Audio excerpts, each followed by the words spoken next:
하이델베르크 교리문답을 하심으로 8월 마지막 주일 예배로 나아갑니다. 살아서나 죽었으나 당신의 유일한 위로는 무엇입니까? 살아서나 죽었으나 나의 몸과 영혼은 나 자신의 것이 아닙니다. 나의 몸과 영혼은 나의 신실하신 구주 예수 그리스도의 것입니다. 그리스도는 자신의 보배로운 피로 나의 모든 죄값을 완전히 치르셨습니다. 그리스도는 나를 마귀의 모든 권세에서 풀어주셨습니다. 또한 그리스도는 나를 지켜주십니다. 그리고 하늘에 계신 아버지의 뜻이 아니라면 내 머리에서 머리카락 하나도 떨어지지 않습니다. 참으로 모든 것은 나의 구원을 위해 합력하여 일합니다. 그리고 그리스도는 성령님을 통해 내게 영생을 보증해 주십니다. 또한 그리스도는 이제부터 진심으로 기꺼이 그리스도를 위해 살도록 나를 준비시키십니다. 아멘. 이 위로 안에서 복을 누리며 살다가 죽기 위해 당신은 무엇을 알아야만 합니까? 다음 세 가지를 알아야만 합니다. 첫째, 나의 죄와 비참함이 얼마나 큰지 알아야 합니다. 둘째, 어떻게 내가 나의 모든 죄와 비참함으로부터 구원받는지 알아야 합니다. 셋째, 어떻게 내가 그러한 구원을 주시는 하나님께 감사해야 하는지 알아야 합니다. 아멘.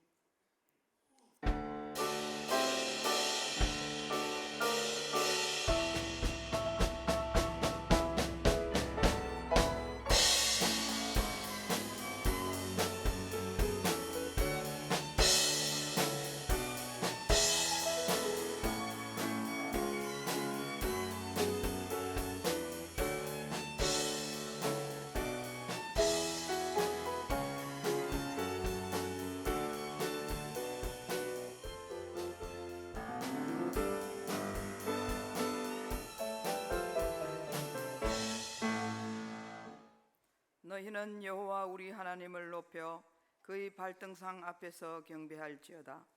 그는 거룩하시도다. 너희는 여호와 우리 하나님을 높이고 그 성산에서 예배할지어다. 여호와 우리 하나님은 거룩하심이로다. 아멘.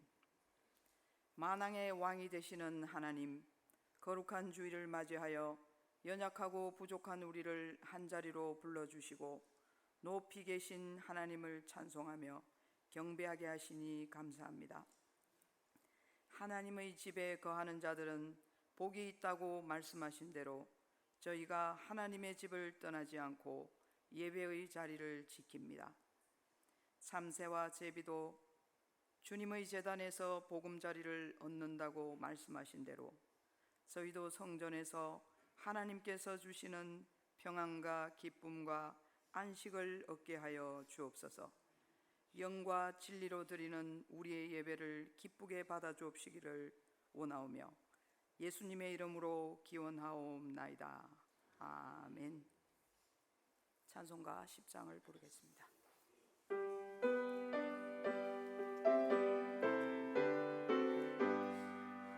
전능왕 오셔서 주 이름 찬송케 하옵소서. 영광과 권능의 성부여 오셔서 우리를 다스려 주옵소서. 강생한 성자여 오셔서 기도를 들으소서. 택하신 백성들 복 내려 주시고 거룩한 마음을 주옵소서. 위로의 주 성령 오셔서 큰 증거 주옵소서. 전능한 주시여 각 사람 맘에서 떠나지 마시고 계십소서. 성삼위일체께 한없는 찬송을 드립니다.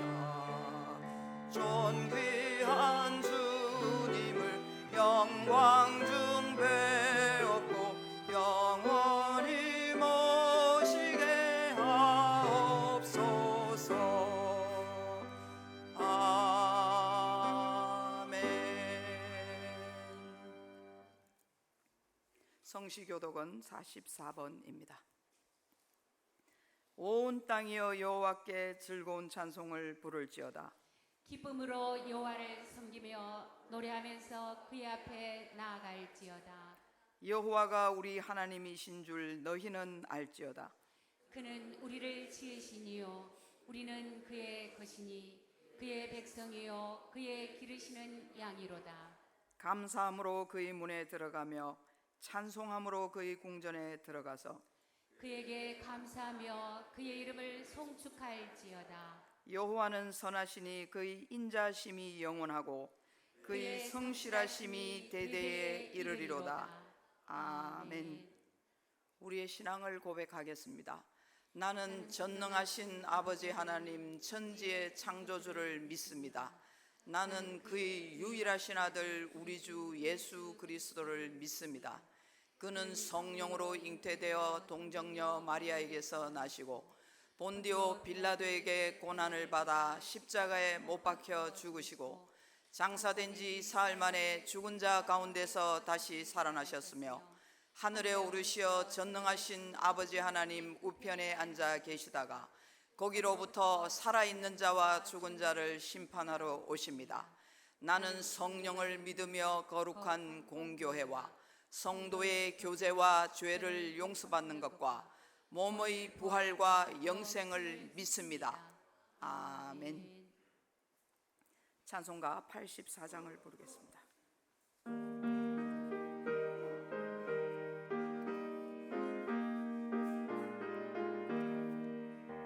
온 세상이 캄캄하여서 참 빛이 없었더니 나는 영광 나타나 온 세상 빛이었네.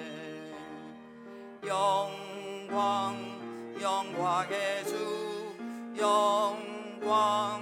영광의 주 밝은 그 빛 내게 비추었네.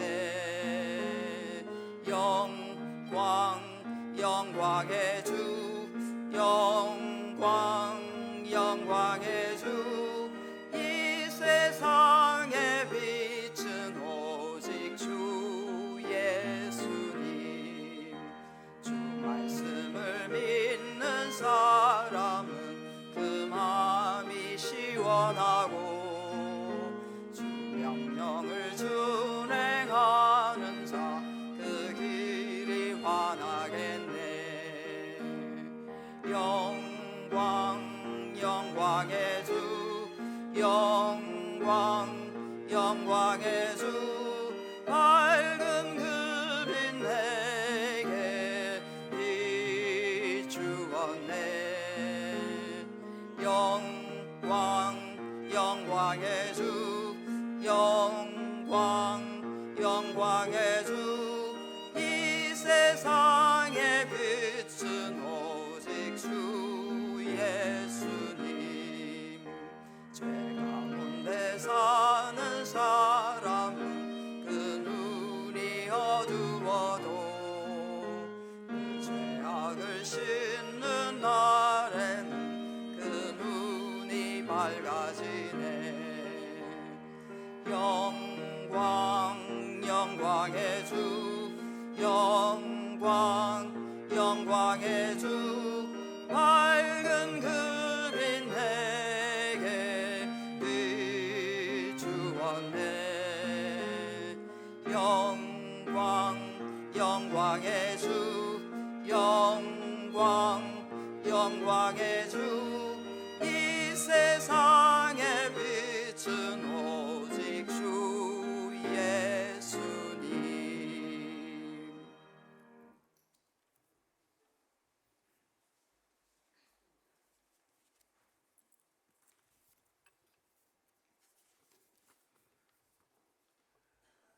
우리의 삶의 주관자가 되시고 역사를 통치하시는 하나님 아버지, 오늘도 살아계신 하나님을 높이며 전능하신 주를 찬양할 때 큰 영광 받아 주옵소서. 자비로우신 하나님 아버지, 입술로는 하나님을 아버지라 부르고 하나님의 능력과 사랑을 믿는다 하지만 우리의 삶은 그렇지 못했음을 고백합니다. 하나님을 믿는다면서도 세상의 쾌락과 즐거움을 버리지 못했던 저희들의 죄를 용서하여 주옵소서. 성령님, 저는 부족합니다. 저를 불쌍히 여겨 주옵소서. 성령이 없이는 저는 아무것도 할 수 없습니다. 한 발자국도 걸어갈 수 없고 손가락 하나 움직일 수 없습니다. 하나님의 사랑이 없이 성령의 도움이 없이는 단 하루도 살아갈 수 없는 죄임을 고백하오니 성령님, 나를 다스리시고 통치하여 주옵소서. 이 시간 나의 혼과 육의 모든 불순물을 예수의 이름으로 성령의 불로 제거하여 주옵소서. 나를 잡고 있는 모든 거짓 자아들, 악하고 더러운 것들, 탐심, 부정한 생각들, 불신들, 내 속에 있는 성냄과 분냄, 미움과 실함, 교만과 거만과 오만, 상처난 마음과 감정들, 경관진들, 육체 질병들을 주의 보혈로 덮으시사 깨끗하게 하여 주옵시고 새롭게 하여 주옵소서. 나의 모든 생각과 지식과 경험과 의지와 감정까지 주의 십자가에 못 박습니다. 나는 죽었습니다. 오직 내 안에 그리스도만은 사시옵소서. 주께서 보내주시겠다 약속하신 성령님 임하시옵소서. 성령 충만케 하여 주옵소서. 그리하여 회개와 눈물의 기름 부으심, 간 믿음과 임재의 경험과 느낌 등이 체험되는 기름 부으심, 사역을 위한 각종 은사의 기름 부으심, 하나님의 성품의 기름 부으심이 있게 하옵소서. 사명과 비전의 기름 부으심이 있게 하여 주옵소서.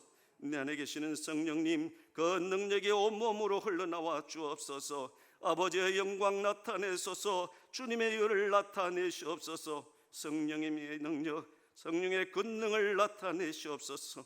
하나님 아버지, 목마릅니다. 갈급합니다. 우리의 마음을 성령께서 사로잡으시고 이 시간 메마른 심령에 아버지의 사랑으로 채워 주옵소서.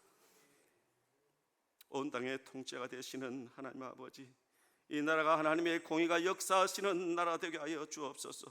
대통령과 모든 정치인들 하나님을 경외하며 주님이 주신 지혜로 국민들을 잘 섬길 수 있도록 하여 주옵소서. 대한민국을 긍휼히 여기시고 불쌍히 여기시사 남과 북이 그리스도 안에서 하나 되게 하시고 자유복음 통일을 속히 이루어 주옵소서.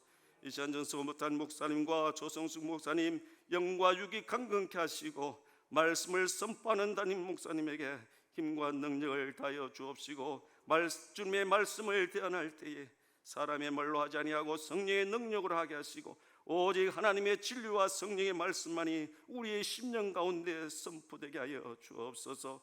또한 말씀을 통하여 우리들의 모든 삶을 돌아보며 주님이 기뻐하시는 마음으로 채워가는 은혜의 삶들이 되게 하옵소서. 이 시간 우리에게 말씀하시는 주님의 세미한 음성을 듣게 하시니 감사합니다. 우리들의 모든 삶 가운데 자비를 베풀어 주사 날마다 주님과 동행하는 삶의 기쁨을 누리게 하여 주옵소서. 우리를 위해 죽으셨다가 다시 부활하신 주 예수 그리스도의 이름으로 기도드립니다. 아멘.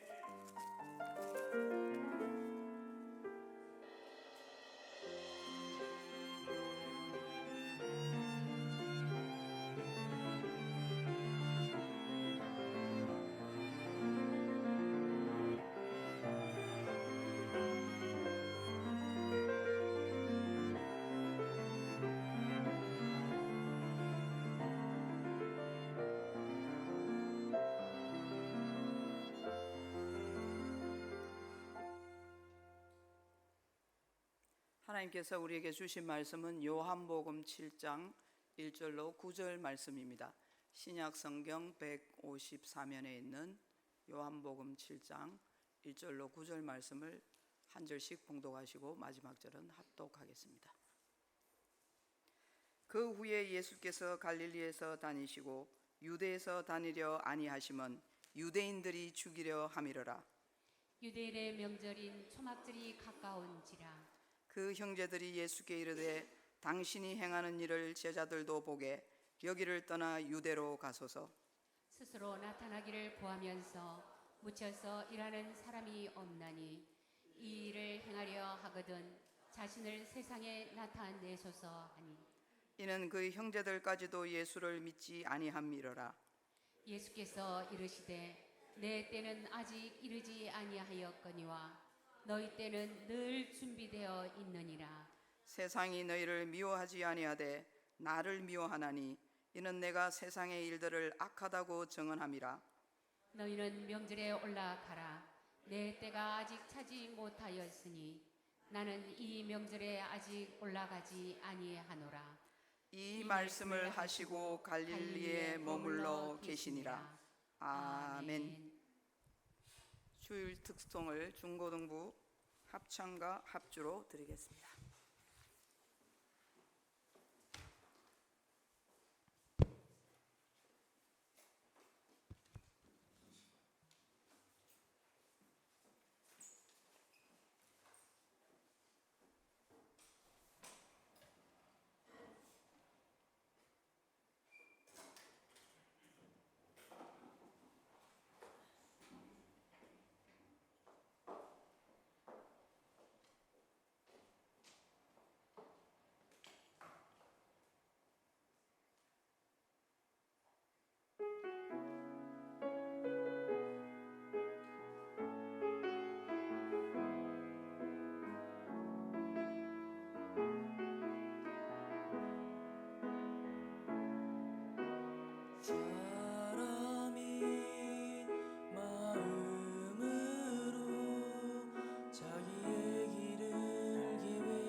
약 25년 전에 광수생각이라는 만화책에 나왔던 유머입니다. 한 청년이 어떤 여인에게 사랑 고백 편지를 쓰면서 데이트를 신청하는데 대충의 내용은 당신을 위해 저 하늘의 달도 따주겠소, 당신이 어디에 있든지 세상 끝까지 달려가겠소 등 생명을 내건 표현들이었습니다. 그리고 편지를 다 쓴 후에 추신에도 이렇게 썼는데 그 내용이 다음과 같습니다. 이번 주 토요일 2시에 당신 집 앞에서 당신이 나올 때까지 기다리겠습니다. 단 비가 오면 다음에 봅시다. 정말 그 여인을 사랑했던 것일까요? 아니면 그 여인을 취하고 싶은 자기 자신의 욕망을 더 사랑했었을까요? 우리의 믿음도 마찬가지입니다. 믿음이 좋다는 평판을 듣는 사람들이 많지만 사실은 참 믿음이 아닌 경우도 허다합니다. 오늘 본문에 나오는 예수님의 형제들처럼 말입니다. 이런 평가의 배경은 초막절로 되어 있습니다. 초막절은 이스라엘의 큰 세 가지 절기 중에 하나로 장막절이라고 부르기도 합니다. 장막절은 이스라엘 사람들이 광야 40년 동안 고생하던 생활을 기념하는 절기로서 온 식구들이 광야에 나가 천막을 치고 뜨거운 사막에서 일주일 동안 생활하는 것입니다. 그러면서 하나님의 말씀을 강론하고 토론하며 예배드리고 기도 시간을 갖는 등 철저한 종교의식을 지닌 중요한 행사입니다. 이 초막절에 갈릴리 지방에 계신 예수님도 예루살렘에 올라가셔야 하는데 일반 사람들과 함께 가시지 않고 조금 뒤에 가십니다. 그 이유는 6장에 보면 예수님께서 5,000명을 먹이시자 그들은 억지로 왕을 삼으려 했고 그 일이 또 일어날 수도 있었기 때문입니다. 그런데 본문 5절에 아주 심각한 말씀이 있습니다. 오늘 본문 요한복음 7장 2절에서 5절까지 말씀을 읽어보겠습니다. 유대인의 명절인 초막절이 가까운지라 그 형제들이 예수께 이르되 당신이 행하는 일을 제자들도 보게 여기를 떠나 유대로 가소서. 스스로 나타나기를 구하면서 묻혀서 일하는 사람이 없나니 이 일을 행하려 하거든 자신을 세상에 나타내소서 하니 이는 그 형제들까지도 예수를 믿지 아니함이로라. 아멘. 예수님의 형제로는 야고보서를 쓴 야고보 포함해서 요셉, 시몬 등 여러 명이 있는데 그들이 믿지 않았다는 말은 무슨 뜻입니까? 단순히 동생들이 예수를 믿지 않았다고 쉽게 생각할 수 있는 문제가 아닌 상당히 의미 있는 말입니다.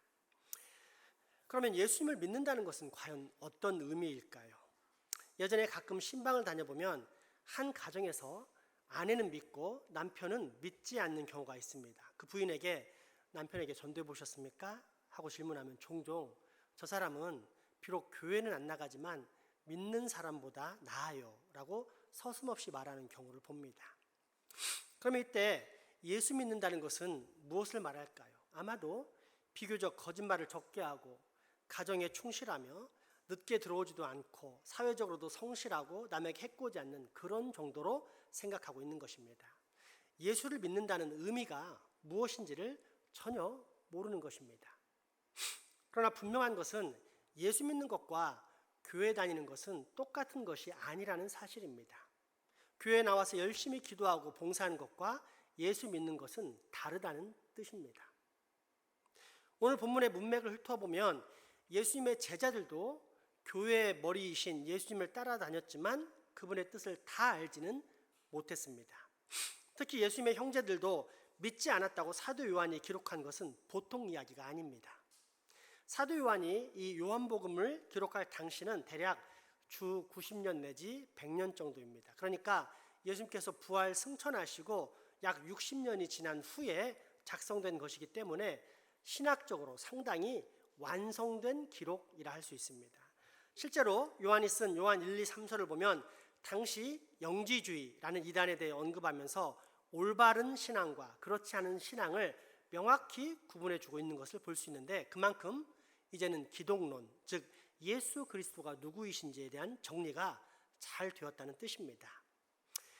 그런데 이처럼 신학적으로 잘 정립된 사도 요한이 요한복음을 통해 예수님께 조언하던 예수님의 형제들의 친형제들에 대해서 믿음이 없다라는 신앙의 정의를 내리고 있는 것입니다.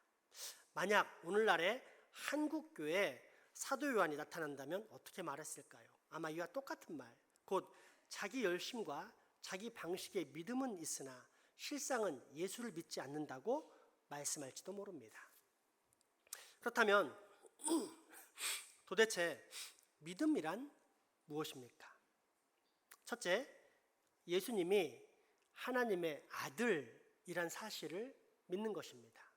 더 정확히 말하자면 예수님이 하나님이란 사실을 믿는 것입니다.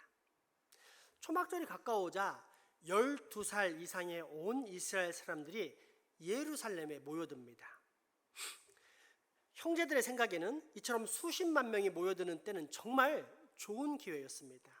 그래서 예수님의 능력과 지혜를 이 시골 울산에서 묻혀서 썩힐 것이 아니라 저 서울에 가서 많은 사람들 앞에서 깜짝 놀랄게 기적을 보여주자는 것입니다. 여의도 광장에서 보여주자, 서울역에서 보여주자는 것입니다. 이왕이면 5천 명보다는 수십만 명을 먹이고 많은 사람들이 보는 가운데서 환자들을 고치고 말씀도 전하자는 제안입니다. 다시 한번 요한복음 7장 3절에서 5절 말씀을 보십시오. 그 형제들이 예수께 이르되 당신이 행하는 일을 제자들도 보게 여기를 떠나 유대로 가소서. 스스로 나타나기를 고하면서 묻혀서 일하는 사람이 없나니 이 일을 행하려 하거든 자신을 세상에 나타내소서 하니 이는 그 형제들까지도 예수를 믿지 아니함이로라. 아멘. 이 형제들이 과연 예수님을 안 믿는 사람들입니까? 그들은 분명히 예수님의 능력을 믿었습니다. 그의 곁에 가기만 해도 병자가 고침을 받고 무슨 문제든 해결될 수 있음을 믿었습니다. 이러한 사실들을 믿고 있으니 분명 믿음이 있는 것 아닙니까? 이뿐 아니라 그들은 예수님이 성경에 기록된 메시아인 것을 믿었습니다. 자기들의 친형님이지만 보통 사람이 아닌 하나님의 아들로서 분명히 이 이스라엘을 회복시킬 수 있는 분이라고 믿었습니다. 메시아란 굉장히 정치적인 용어로서 1차적으로는 이스라엘 나라, 유대 나라의 왕을 말합니다. 옛날 솔로몬이나 다윗 왕 또는 모세와 같은 분으로 위대한 지도자가 군림할 것을 분명히 믿고 있었는데 그분이 바로 우리 형이다라고 확신하고 있었던 것입니다. 때문에 예수님의 등을 밀어서 예수님의 예루살렘 길을 재촉하는 데는 상당한 이유가 있었습니다. 예수님을 이스라엘의 왕으로 만들겠다는 의도도 있지만 또 하나의 의도는 형님이 왕으로 출세하면 덕분에 형제들도 덕 좀 보자는 것이었습니다. 상당한 권력과 부를 초조한 마음으로 기다리고 있는 것입니다. 물론 예수님의 제자들도 마찬가지였습니다. 마태복음 20장에 보면 예루살렘으로 올라갈 때 야고보와 요한은 어머니를 내세워서 하나는 우편에 하나는 좌편에 앉게 해달라는 부탁을 예수님께 하는 장면이 나옵니다. 야고보와 요한의 형제가 중요한 자리를 다 차지하겠다면 수제자 베드로는 빼라는 이야기와 같습니다. 정말 자기 욕심에 어두워 눈치 없는 부탁을 하고 있습니다. 그래서 몇 안 되는 제자들끼리도 서로 시기 질투하며 미워합니다. 사람의 질투란 무서운 것입니다. 사실 예수님의 12제자 중에 한 멤버로서도 우리는 감지덕지하지 않습니까?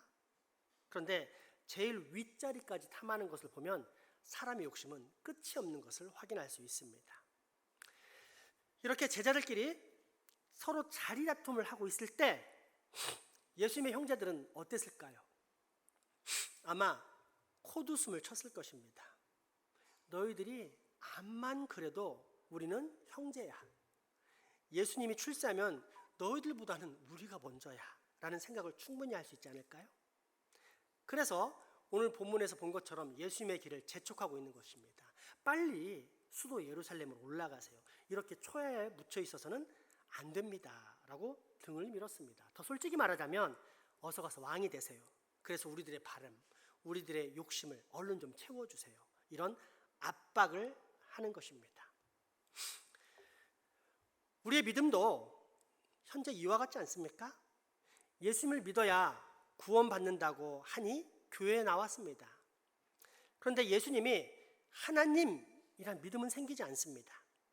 큰 파도가 일어나는 바다를 잠잠케 하고 안진뱅이를 일으키고 맹인의 눈을 뜨게 하고 죽은 사람도 살려내는 등의 이야기를 들으면서 정말로 훌륭한 분, 대단한 분, 하나님께서 특별히 사용하신 위대한 인물이라고 생각하고 믿습니다. 그리고 나도 그런 특별한 기적과 능력의 혜택을 받고 싶습니다. 하지만 그분이 우리를 구하기 위해 이 땅에 내려오신 하나님이라는 이 가장 큰 사실에는 관심이 없습니다. 예수님을, 하나님을 믿는 게 그리 중요한 문제가 안 됩니다. 교회는 예수 그리스도를 참 사람이자 참 하나님이라는 분명한 신앙 고백을 전통적으로 해왔지만 내 마음속 깊은 곳은 그분을 진짜 하나님으로 모시지 않는 것입니다. 대신 예수님께서 행하신 그 수많은 기적과 능력을 바라보면서 그 기적과 능력들이 내가 원하는 방식으로 나에게도 임하기를 간절히 소망합니다. 그렇다면 나는 과연 믿음 있는 사람일까요? 부활하시기 전 예수님을 대했던 예수님의 친동생들의 믿음이 바로 이런 믿음이었습니다. 그렇게 사도 요한은 그 형제들에 대해 아직 예수를 믿지 않는다고 판결한 것입니다. 즉 예수님이 하나님이라는 믿음이 없다면 그 믿음은 잘못된 믿음이라는 뜻입니다. 둘째, 예수 그리스도를 믿는다는 것은 하나님의 은혜와 약속을 믿는 믿음, 곧 저 십자가를 믿는 믿음을 말합니다. 초막절에 가서 메시아 쇼, 기적과 능력을 보여서 왕이 되라는 형제들의 제안에 예수님께서 하시는 답변 6절 말씀입니다. 예수께서 이르시되 내 때는 아직 이르지 아니하였거니와 너희 때는 늘 준비되어 있느니라. 아멘. 예수님의 때가 아직 이르지 않았다는 뜻인데, 이를 달리 말하면 하늘에 계신 하나님께서 이 땅에 오신 이유는 어떤 때를 위해서라는 것입니다. 그 때가 무엇일까요? 또는 언제일까요? 아니, 더 중요한 질문, 하나님께서는 왜 이 땅에 내려오셨을까요? 분명한 사실은 사람들에게 아무런 문제가 없었다면 하나님이 굳이 내려오실 필요가 없었다는 것입니다. 대신 많은 문제, 큰 문제가 있었습니다. 죄악이 만연해 온 세상이 신음하고 있었을 뿐 아니라 그대로 가면 영원한 사망을 당하는 문제였습니다.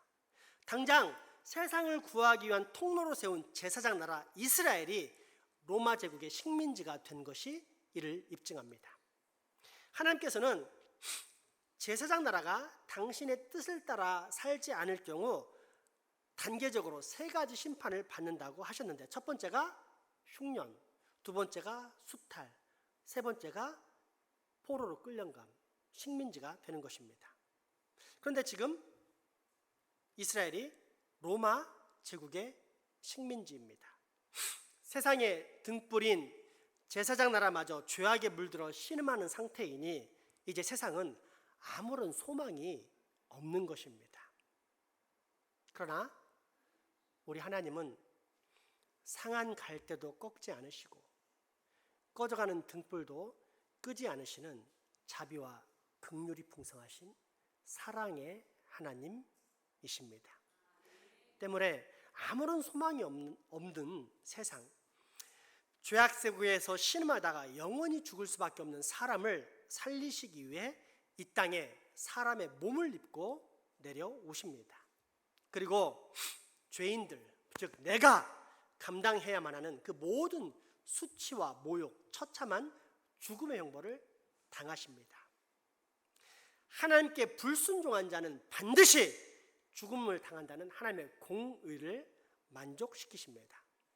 더불어 온몸으로 하나님께서 죽어야 할 나 대신에 아무런 죄가 없는 예수님을 죽이시고 대신 나를 살리셨다, 의롭게 하셨다라는 선포를 하십니다. 자, 그렇다면 그때란 과연 어떤 때를 말합니까? 그렇습니다. 바로 저 십자가의 때입니다. 그래서 지금 가면 십자가를 지지 않고 억지로 왕이 될 수 있기 때문에 그때를 위해서 지금 가지 않고 조금 후에 가시는 것입니다.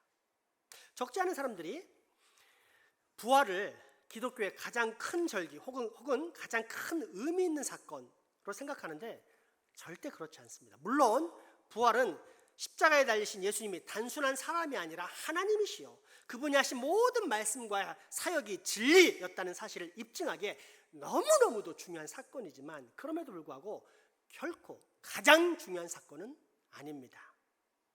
그러면 가장 중요한 사건은 무엇입니까? 그렇습니다. 저 십자가 대속의 사건. 내 죄를 다 짊어지고 죽으심으로 나의 모든 죄는 예수님께로 옮겨지고 아무런 죄 없으신 완전하신 의, 거룩하신 예수님의 의는 나에게 옮겨졌다는 교환의 소식이 이루어진 곳, 바로 저 십자가, 저기가 그 때입니다. 그러므로 우리가 예수님을 믿는다는 것은 십자가의 은혜와 능력을 믿는다는 말입니다. 그렇다면 여기서 이제 우리의 믿음을 점검해 보겠습니다. 여러분은 저 십자가에 달리신 예수 그리스도가 우리를 살리시기 위해 이 땅에 내려오신 하나님이심을 믿습니까? 그렇다면 아무런 죄도 없는 하나님이 내 죄악의 짐을 지고 나 대신 저 십자가에서 그 치욕스러운 모욕과 손가락질, 폭행 그리고 사망의 형벌을 당하셨다는 것을 믿습니까? 나아가 이 십자가의 은혜와 능력을 믿는 사람에게는 그 믿음으로 말미암아 예수 그리스도의 완전한 의가 내게 덧입혀진다는 사실을 분명히 믿습니까? 정말 감사한 일입니다. 그럼에도 불구하고 여러분의 믿음은 아직 완전히 입증된 것이 아닙니다. 마지막 세 번째 기준 또는 세 번째 단계가 남아있기 때문입니다. 그러면 예수님을 믿는다는 것의 마지막 셋째 의미는 과연 무엇일까요? 그것은 예수님을 신뢰함으로 이제 그분을 진짜 나의 주인으로 모시는 상태를 말합니다. 마가복음 5장에 보면 예수님께서 거라사 지방에 이르렀을 때 군대 귀신을 만난 장면이 나옵니다. 이때 귀신이 예수님을 알아보고 소리치는 것을 볼 수 있는데 마가복음 5장 6절에서 8절까지 이렇게 기록되어 있습니다. 그가 멀리서 예수를 보고 달려와 절하며 큰 소리로 부르짖어 이르되 지극히 높으신 하나님의 아들 예수여 나와 당신이 무슨 상관이 있나이까 원하건대 하나님 앞에 맹세하고 나를 괴롭히지 마옵소서 하니 이는 예수께서 이미 그에게 이르시기를 더러운 귀신아 그 사람에게서 나오라 하셨습니다. 아멘. 많은 사람들이 나는 예수가 하나님이란 사실을 안다. 그리고 이 예수를 믿으면 구원받는다는 사실도 안다. 그러므로 나는 예수를 믿는다 하면서 자신이 예수를 믿고 있다고 생각하는 경우를 참 많이 봅니다. 그런데 이런 것을 구원에 대한 지식적인 동의라고 합니다. 당장 방금 읽은 본문에 나온 귀신들의 고백을 보십시오.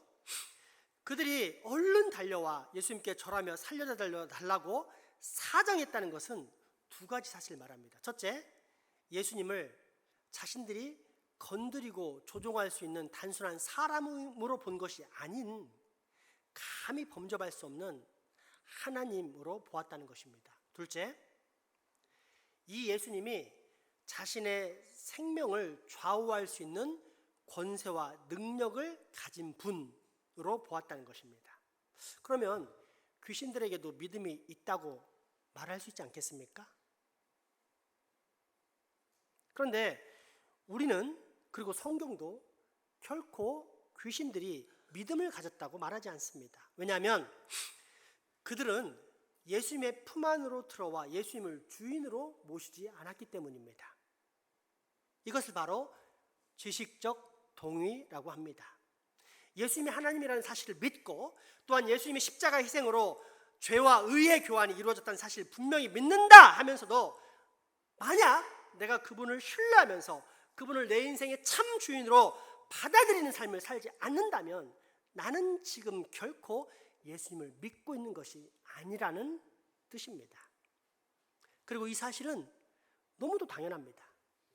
여러분, 지금 여러분이 살고 있는 이 세상은 누가 만들었습니까?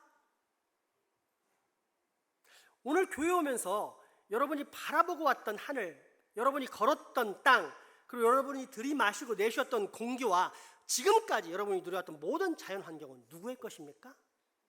그러므로 우리의 주인은 예수를 믿기 전에도 삼위일체 하나님이셨습니다.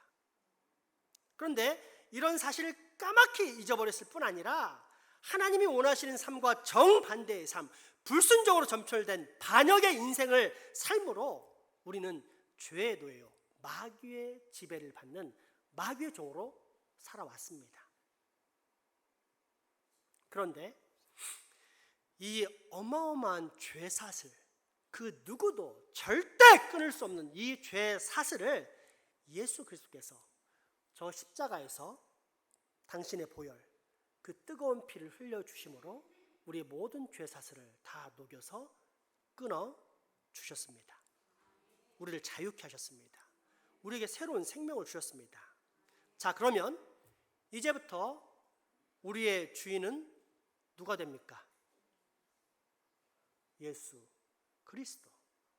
우리는 과연 누구에게 내 인생을 의탁하고 누구에게 내 인생길을 물어보고 또한 누구에게 내 인생의 진로를 허락 맡아야 합니까? 오직 예수, 그분만이 내 인생의 유일한 주인일 뿐입니다. 더 이상 내 인생에 내가 주인이 되는 그런 사건은 생길 수도 생겨서도 안 되는 것입니다. 그런데 우리는 지금 그렇게 살고 있지 않습니까? 그러면서 어디 가서 물어보면 난 예수 믿는다 라고 말하지 않습니까? 이 시간 그 인생의 주인을 다시금 회복하기 위해서 백문일답을 하겠습니다. 1978년도에 아마도 거제도 같은데 전국 대학생 협의회, 기독교 협의회 CCC에서 집회를 할 때 했던 유명한 답변입니다. 어떤 질문을 하든지 답은 딱 하나, 예수 그리스도입니다. 왜? 예수 그리스도 없이 이 세상은 존재할 수 없고 나는 존재할 수 없고 앞으로 미래도 존재할 수 없기 때문입니다. 그래서 그 대학생들이 그렇게 예수 그리스도에 대한 주인의 고백을 했고, 그래서 우리 한국교회가 이렇게 그나마 살 수 있었던 것입니다. 그 고백을 우리가 한번 해보도록 하겠습니다. 제가 어떤 질문을 하든지 여러분의 답변은 무엇입니까? 예수 그리스도. 누가 우리를 자유케 하셨습니까?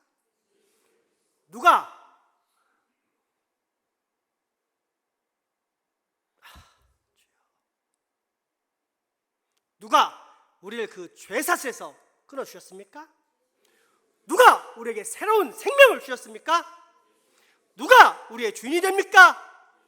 누가 내 인생을 맡아줄 수 있습니까? 누가 내 인생길을 해결할 수 있습니까? 또한 누가 내 인생의 진로를 말할 수 있습니까? 그렇습니다. 오직 예수, 그분만이 내 인생의 유일한 주인일 뿐입니다. 따라서 우리는 어떠한 상황 속에서도 나의 주인이신 예수 그리스도께 의존하고 또한 예수 그리스도만을 신뢰하는 삶을 살아야 합니다. 그것이 바로 예수를 믿는다라는 의미의 마지막 퍼즐입니다. 그런데 여러분은 지금 이 예수 그리스도를 정말로 신뢰하며 또한 여러분의 인생을 정말로 그분께 의존하면서 살아가고 있습니까? 여기 초보 운전자가 있습니다. 나는 그를 좋아하고 또 그가 상당한 운동신경으로 초보임에도 불구하고 뛰어난 운전 실력을 현재 갖추었다는 사실을 잘 압니다. 왜냐하면 그는 나의 남편이기 때문입니다. 실제로도 콩깍지가 아니라 주변에서 모든 사람들이 남편의 운전 실력은 이미 초보가 아니라고 말할 정도입니다. 나 역시 그런 남편의 운전 실력을 믿는다고 말하고 또 자랑스럽다고 말합니다. 그래서 어느 날 신이 난 남편이 함께 야외로 드라이브 가자고 말합니다. 그런데 나는 절대 그 차에 타지 않습니다. 무슨 의미입니까? 남편의 모든 것을 믿지만 운전 기술만은 믿을 수 없다는 뜻이요. 그래서 내 생명을 그런 초보에게, 당신에게 맡길 수는 없다는 마음, 즉 불신의 표시입니다. 그리고 이것이 어쩌면 우리의 남편이신 예수 그리스도께 우리의 인생을 온전히 맡기지 못하는 우리의 현실, 아니 나의 현실이라 할 것입니다. 내 지혜의 관점, 인간적인 관점으로는 십자가에 달린 예수를 통한 구원은 초보처럼 느껴집니다. 예수 믿으면 구원받는다는 것 말고도 뭔가를 더 덧붙여야만 할 것만 같습니다. 예수 믿기만 하면 다 구원받는다는 것은 너무 쉽기 때문입니다. 그래서 예수도 믿지만 착하게 살아야 하고 봉사도 많이 하고 구원을 받을 만한 어떤 희생적인 삶을 살아야만 한다고 생각합니다. 한마디로 지금까지 선포된 모든 말씀을 믿지 않는 것입니다. 즉 불신하는 것입니다. 그러나 참 믿음은 완전한 신뢰, 완전한 의존입니다. 신혼 시절 서울 광진구에 살 때입니다. 한 번도 운전을 안 해본 아내에게 운전을 가르쳐 줘야겠다는 생각이 들었습니다. 그때 아내는 우물한 개구리처럼 운전 대신 이전처럼 평생 버스를 타고 다니겠다고 버텼지만 제가 강제로 자동차 학원에 등록시켰습니다. 가까운 서울 시내는 학원비가 많이 비싸서 조금 멀지만 그 학원비가 절반 정도 되는 곳을 찾아서 경기도 남양주에 위치한 집에서부터 약 15km 정도 떨어진 학원에 등록시켰고, 그것도 큰 미래를 대비하는 차원에서 수동 트럭을 볼 수 있는 일종 보통면에 등록시켰습니다. 그런데 아내가 오르간을 전공해서 그런지 발로 밟는 악셀과 브레이크에 대한 감각이 남달랐습니다. 보통 사람 같으면 엑셀과 브레이크에 대한 민감함에 스스로 당황해서 이곳에 적응하는 데만도 상당한 시간이 걸리는데 아내는 하루 이틀 만에 그 과정을 다 뗐습니다. 게다가 워낙 운전을 천천히 하는 편이라 앞으로 운전을 하게 되면 같이 탄 사람이 답답해서 죽을지언정 사고 나서 죽을 일은 전혀 없었습니다. 그렇게 한 달 후 면허를 따게 되었고, 면허를 받으러 다시 자동차 학원으로 가게 되는데 난데없이 봄비가 추적추적 내렸습니다. 그리고 드디어 면허증을 받게 되는데 저는 이런 날 운전해봐야 진짜 실력이 늘게 될 것이라면서 아내에게 승용차 열쇠를 주고 또 윈도우 브러쉬 켜는 것까지만 해줬습니다. 물론 아내는 한석구 반대했지만 제 몸은 이미 뒷좌석에 앉다 못해 곧 대자로 누워버렸기에 어쩔 수 없이 아내는 운전을 해야만 했습니다. 그렇게 한숨 자고 있는데 아내가 깨웠고 일어나 시계를 보니 1시간 30분 정도가 지나 있었습니다. 제가 운전하면 보통 40분이면 오는 거리인데 2배가 훨씬 넘는 시간이 걸렸고 집 앞 좁은 길에서 도착해서는 주차는 도저히 못하겠다 해서 깨운 것입니다. 제가 초보 운전자인 아내에게 운전대를 맡기고 잘 수 있었던 것은 그만큼 아내 운전 실력에 대한 믿음이 있었기 때문입니다. 오히려 제가 옆자리에 앉아서 제 운전 방식을 강요하면서 간섭했다면 운전 연습시키다가 사내 못 사내 하는 많은 부부들처럼 아마 감정이 많이 상했을 것입니다. 무엇보다도 40분이면 올 수 있는 거리를 2배 이상 걸리는 것을 보면서 신속 정확한 스타일인 저는 눈앞에 펼쳐진 이루 말할 수 없는 답답함에 스트레스를 걸려서 암에 걸렸을지도 모릅니다. 그러니 사실상 저는 가장 상책을 선택한 것입니다. 그런데 이날 제게는 아내의 운전 실력에 대한 믿음보다 더 큰 믿음이 있었습니다. 그것은 우리 하나님 아버지에 대한 믿음입니다. 물론 천천히 운전하는 아내가 사고 낼 일은 전혀 없음에도 불구하고 다른 차량이 와서 받는다면 큰 사고가 날 수 있습니다. 만약 대형 사고이면 그로 인해 죽을 수도 있습니다. 하지만 저는 그런 일은 없을 것이라 확신했고, 혹 있다고 해도 그 역시 하나님의 뜻이다라고 확신했습니다. 왜냐하면 이 세상은 참새 한 마리도 하나님의 허락이 없이는 떨어지지 않기 때문입니다. 그런데 실컷 30년을 키워서 신학교까지 가게 하신 하나님께서 그러한 허망한 사건이 일어나게 하시지는 않을 것이다 라는 확신이 있었습니다. 그리고 실제로 그 이후로도 20년 넘게 살고 있습니다. 그래서 뒷자리에서 자는 척한 것이 아니라 전날 밤 숙제하느라 힘들었기 때문에 실제로 1시간 30분 동안 푹 잤습니다. 하나님 아버지는 당신의 자녀를 결코 방치하시는 분이 아님을 믿었기 때문입니다. 졸지도 주무시지도 않으시면서 오히려 불꽃 같은 눈동자로 당신의 자녀들을 지키시는 신실한 분임을 분명히 알고 또 믿었기 때문입니다. 이것이 바로 믿음, 참 믿음입니다. 지식적 동의나 일시적 감정적 흥분에 사로잡혀 내뱉는 순간적인 신앙 고백이 아닌 하나님 아버지에 대한 전적인 신뢰, 완전한 의존을 보이는 마음의 상태, 이것이 바로 예수 그리스도를 믿는 믿음의 의미입니다. 그러므로 여러분, 이제 정리합시다. 예수님을 믿는다는 것은 무엇입니까? 첫째, 예수님이 하나님이심을 믿는 것입니다. 둘째, 하나님의 은혜와 약속을 믿는 것, 곧 저 십자가의 대속의 사랑과 공의를 믿는 믿음, 십자가를 믿는 믿음입니다. 그리고 마지막 셋째, 그 예수님을 실제로 내 인생의 주인으로 모시면서 온전히 그분을 신뢰하며 산다는 것을 말합니다. 지금 이러한 믿음이 여러분에게 있습니까? 그렇다면 여러분은 예수 그리스도를 믿는 사람, 하나님의 의와 영생을 소유한 참 믿음의 사람입니다. 만약 그렇지 않다면 이제라도 돌이키십시오. 지금 돌이키지 않으면 여러분 이미 죽었고 앞으로도 영원히 죽게 될 것입니다. 하나님은 우리를 기다리십니다. 기도합시다. 가장 쉬운 방법으로 우리를 살리시는 은혜와 진리의 하나님, 오늘 우리로 예수 그리스도를 믿는 믿음이 무엇인지 알게 해주셔서 감사합니다. 바라옵기는 여기 있는 모든 교우들이 다 하나님 아버지의 자녀가 되게 해주시고, 나아가 우리의 가족과 친척, 이웃들도 구원시키는 생명의 은혜를 꼭 허락해 주십시오. 예수님 이름으로 기도하옵나이다. 아멘. 이제 성찬식을 거행하겠습니다. 찬송가 229장 찬양하겠습니다.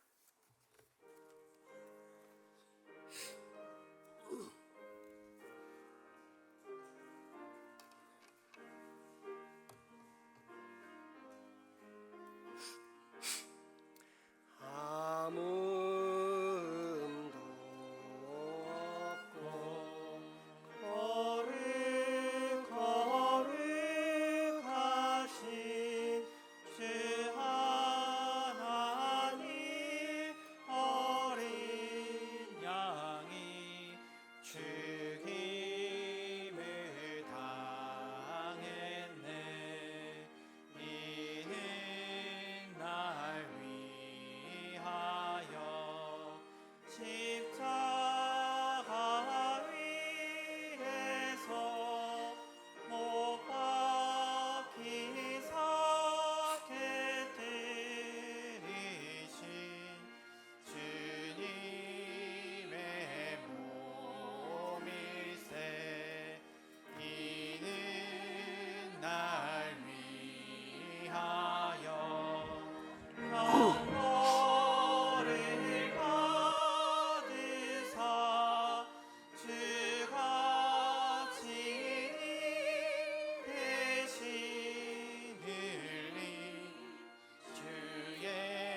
보혈일세 이는 주가 지금 나에게 주시는 영생하는 양식이요 마시는 잔일세 심히 사모하는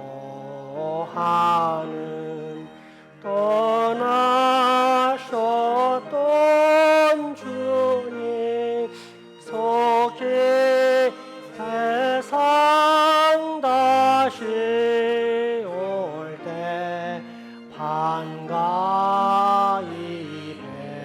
뵙겠네 우리 그때까지 십자가를 지고 주의 자비함과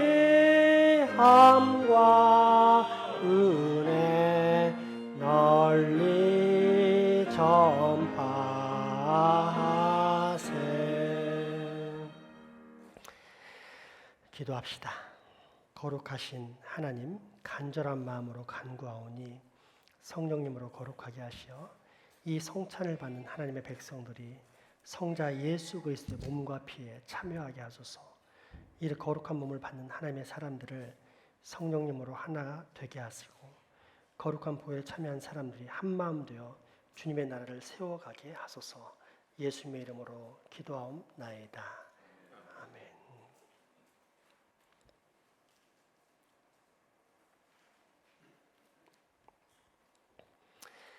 우리 주 예수 그리스도께서 잡히시던 밤이었습니다. 주님께서는 사랑하는 제자들과 마지막 만찬을 하셨습니다. 그때 떡을 들어 축사하시고 그 떡을 떼시면서 말씀하십니다.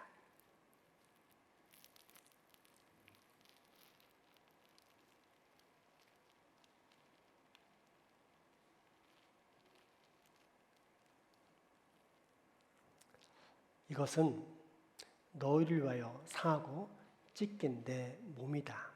받으라, 먹으라. 주님의 명령을 따라 이 몸을 받겠습니다.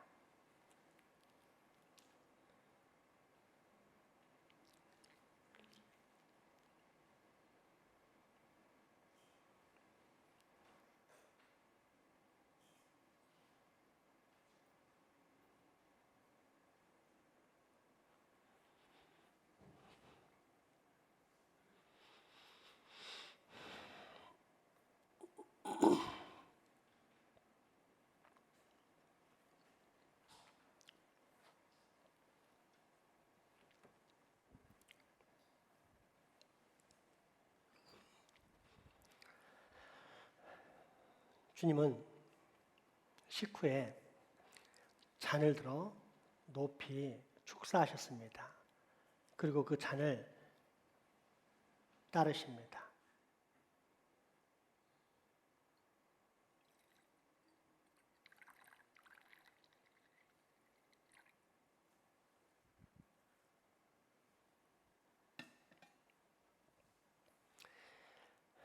그리고 다시 한번 제자들 향해 주시면서 말씀하십니다.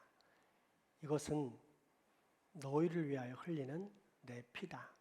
너희와 나 사이에 맺어진 새 언약의 피다.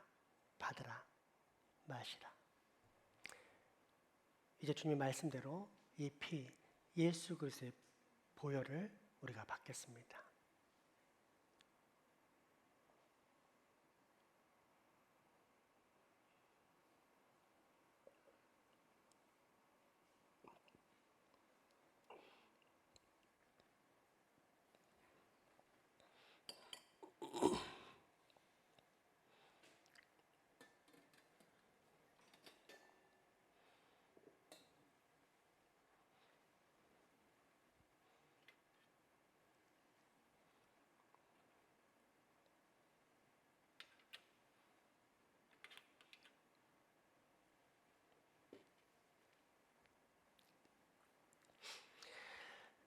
이제 여러분 모두 주님의 떡과 잔을 받으시고 우리를 위하여 상하신 주님의 살을 깊이 생각하십시오.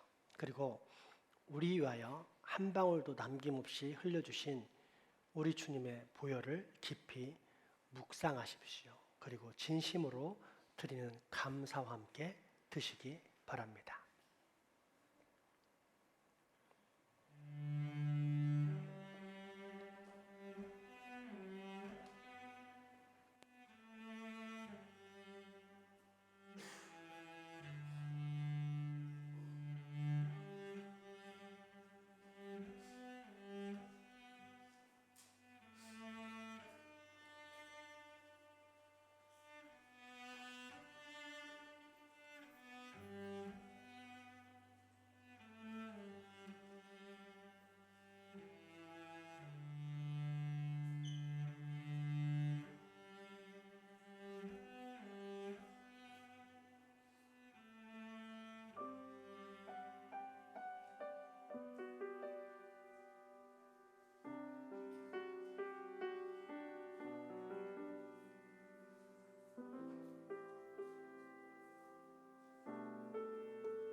사랑의 하나님 아버지, 자비하신 은총으로 우리들을 이 성찬에 참여하게 하시고 사죄와 구원의 은혜를 새롭게 해주심을 감사합니다.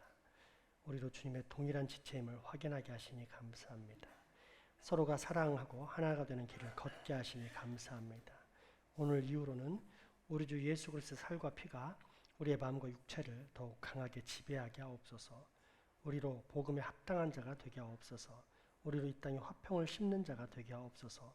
항상 예수 그리스도의 죽으심과 다시 사심을 증거하는 이 민족과 나라의 등불이 되게 하소서. 오직 삼위일체 하나님 아버지께만 영광 돌리는 주님의 자녀들이 되게 하소서. 예수님의 이름으로 기도합니다. 찬송가 254장입니다.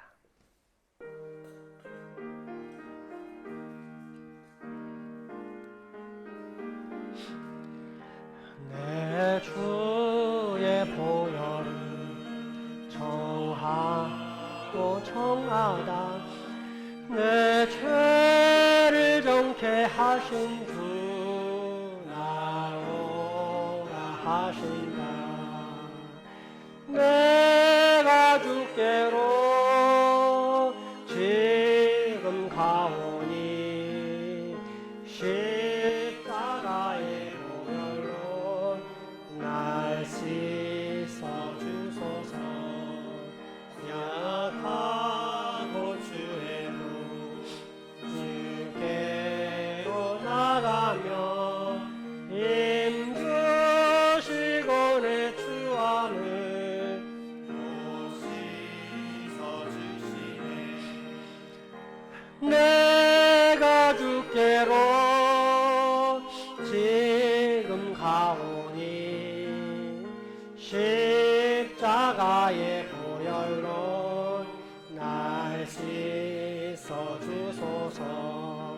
날 오라 하시는 온전한 믿음과 또 사랑함과 평안함 다 주려 함이라. 내가 주께로 지금 가오니 십자가의 보혈로 날 씻어 주소서. 그 죄인 복받아 살 길을 얻었네. 한없이 넓고 큰 은혜 베풀어 주소서. 내가 주께로 지금 가오니 십자가의 보혈로 날 씻어 주소서. 이 피가 맘속에 큰 증거 됩니다. 내 기도 소리 들으사 다 허락하소서. 내가 주께로 지금 가오니 십자가의 보혈로 날 씻어 주소서.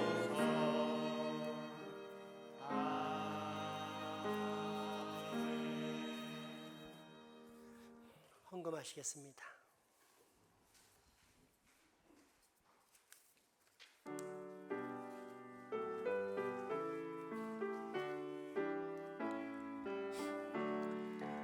오 하나님 우리의 창조주신 내 주님께 귀한 것 드립니다. 내 주께만 엎드려 경배드리며 내 주의 이름 높이 찬양하네. 아멘.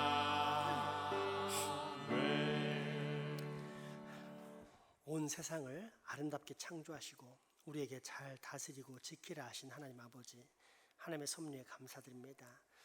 오늘도 귀한 말씀 먹이시어 우리의 영혼의 소원을 만족케 하시고 윤택케 하시니 감사합니다.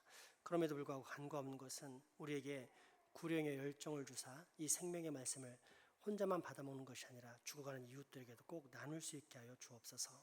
이 시간 한 주간의 삶을 통해 구원받은 자의 기쁨을 누리게 하신 하나님 아버지께 특별히 구별하여 준비한 예물을 드립니다.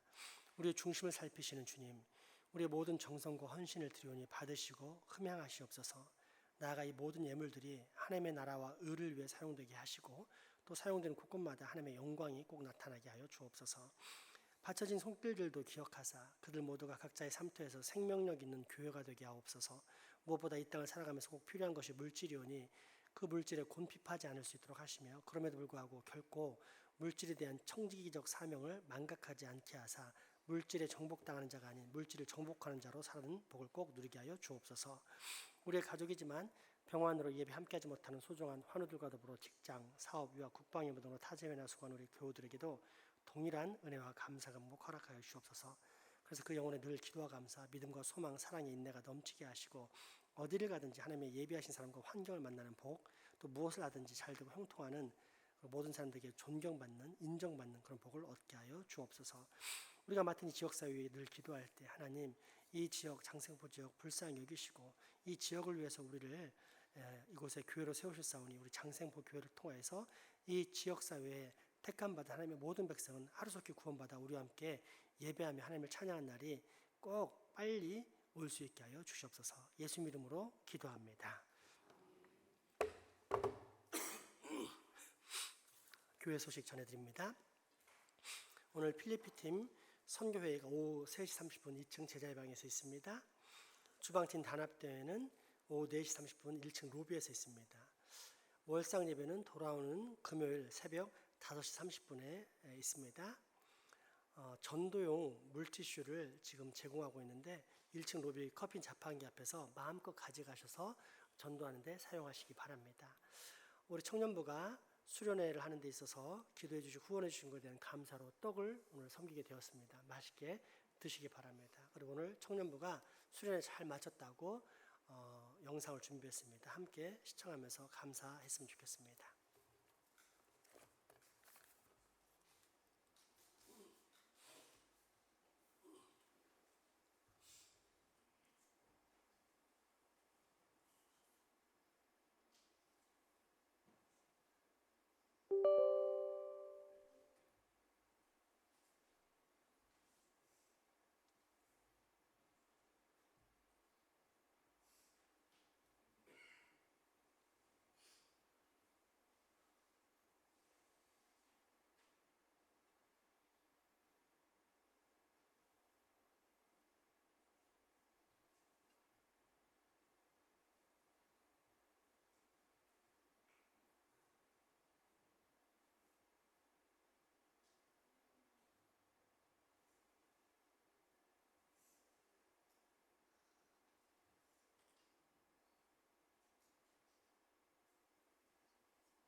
모든 것을 할 수 있을 거라고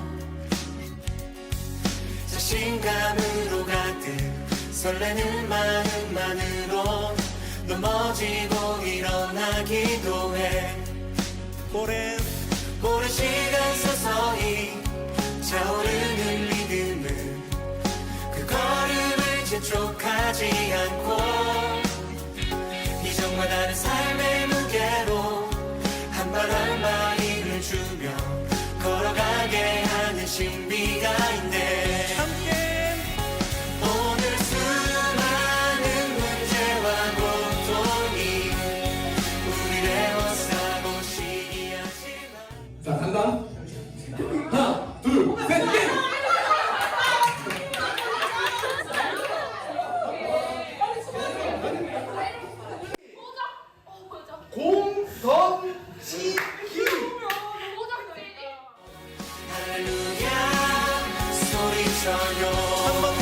주를 만나고 우리 주를 만나고 새로운 삶을 시작했네.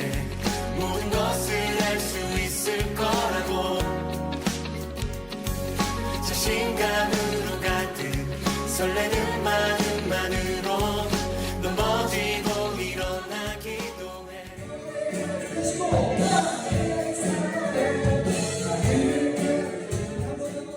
그 걸음을 재촉하지 않고 이전과 다른 삶의 무게로 한 발 한 발 힘을 주며 걸어가게 하는 신비가 있네. 주님을 의지합시다. 오늘 수많은 문제와 고통이 우리를 애워싸고 시기하지만 주를 향한 노래는 멈출 수 없어. 할렐루야 소리쳐요. 여기 수 없는 유혹과 시험이 우릴 넘어뜨려 비웃었지만 청년들이 모인다는 게 정말 불가능한 일이라고 여겨졌는데, 그럼에도 불구하고 믿음으로 우리가 이 일을 기대하고 이루어왔기 때문에 이 찬양하면서 그런 고백으로 함께 찬양했으면 좋겠습니다. 하지 않는 무거운 질문을 지고 그날의 모든 것들에 의심이 사라질 때면 우리의 모든 시간이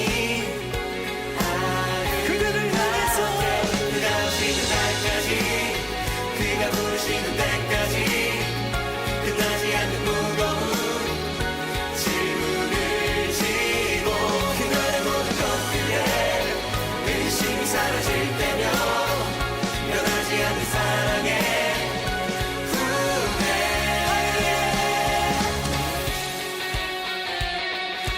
그들은 결코 주님의 사랑에서 우리를 빼앗지 못할 것입니다. 할렐루야.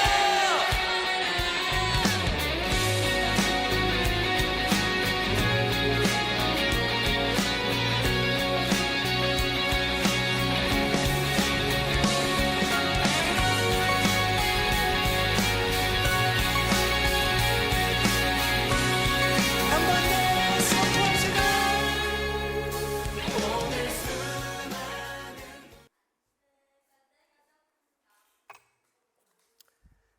네,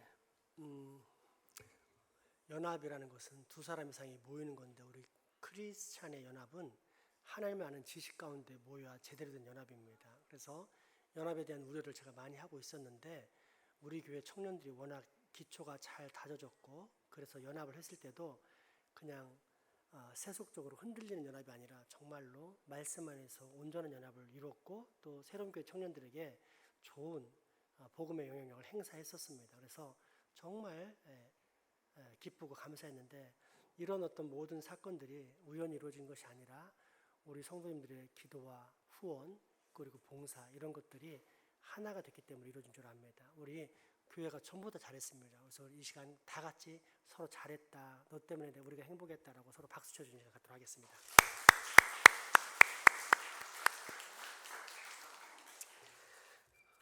다음 주에 소리엘 장혁재 근네이버스 대사가 와서 찬양 및 간증을 하는 시간을 오후 1시에 갖습니다. 전 교인들이 다 참석하시고, 소리엘은 한때 우리나라의 CCM을 대표하는 그런 가수였었습니다. 그래서 한번 옛날 분들은 또 궁금하실 것 같은데, 참 좋은 기회를 맞았으니까 꼭 참석해 주시기 부탁드립니다.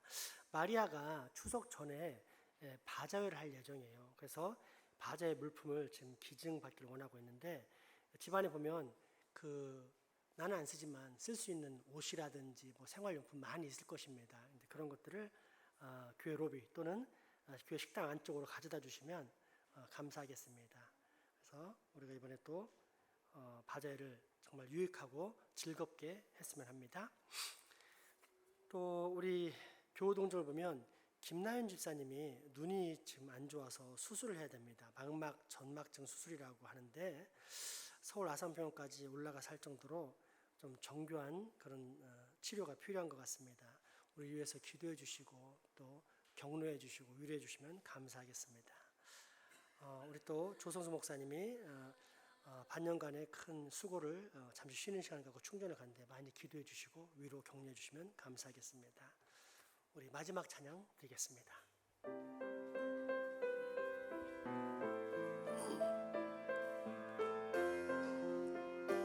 손을 들어 서로 축복합시다. 여호와는 너에게 복을 주시기를 원하며 너를 지키시기를 원하시며 여호와는 그 얼굴을 너를 향하여 드사 은혜와 평강 주시기 원하노라. 우리 서로 안아줄까요? 사랑의 포옹을 하겠습니다. 여호와는 너에게 복을 주시기를 원하며 너를 지키시기를 원하시며 여호와는 그 얼굴을 너를 향하여 드사 은혜와 평강 주시기 원하노라. 너를 보배롭고 존귀하게 여기시는 하나님이 세상 속에서 이 약속을 신실하게 이루시니 땅에 기른 것으로 하늘에 신령한 것으로 중고등부 너를 복주시고 지키신 하나님이 너의 영혼 잘 되도록 은혜 베푸시며 평강으로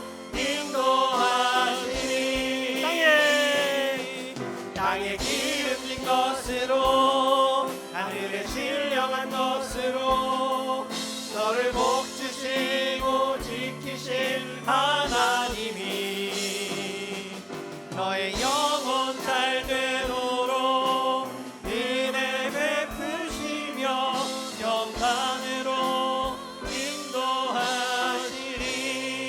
인도하시리. 잠깐만요. 교회 안에 왕따가 있다더니 우리 교회가 그런 것 같아요. 좀 이쪽 마지막 라인을 너희들 왜 안 가는데? 전부 집중적으로 걸로 간다. 거기 다 할 때까지 포옹 다 할 때까지 안 끝난다. 다시 찬양 다시 합시다. 중고등부 아동부까지 전부 다 저쪽 끝으로 투입.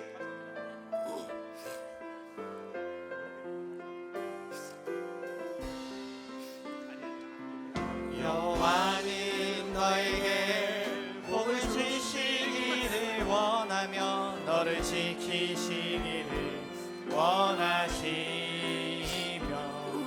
여호와는 그 얼굴을 너를 향하여 드사 은혜와 평강 주시기 원하노라. 여호와는 너에게 복을 주시기를 원하며 너를 지키시기를 원하시며 여호와는 그 얼굴을 너를 향하여 드사 은혜와 평강 주시기 원하노라. 너를 보배롭고 존귀하게 여기시는 하나님이 내 삶 속에서 이 약속을 신실하게 이루시리.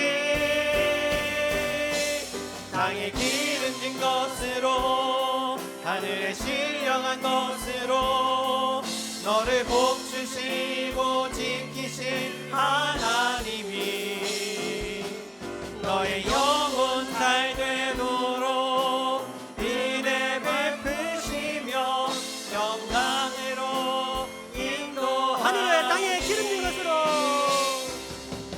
땅에 기름진 것으로 하늘에 신령한 것으로 너를 복주시고 지키신 하나님이 너의 영혼 잘 되도록 은혜 베푸시며 평강으로 인도하시리. 우리 주 예수 그리스도의 은혜와 하나님의 크신 사랑과 성령님의 교통하심이 이제 후로 하나님의 진리이신 예수 그리스도를 반드시 나의 구주로 믿겠다라고 다짐하고 결단하는 여기 모인 모든 주의 자녀들의 머리 위에와 가정 이웃 그리고 후손들에게 지금부터 영원토록 함께 하시기를 축원하옵나이다. 아멘.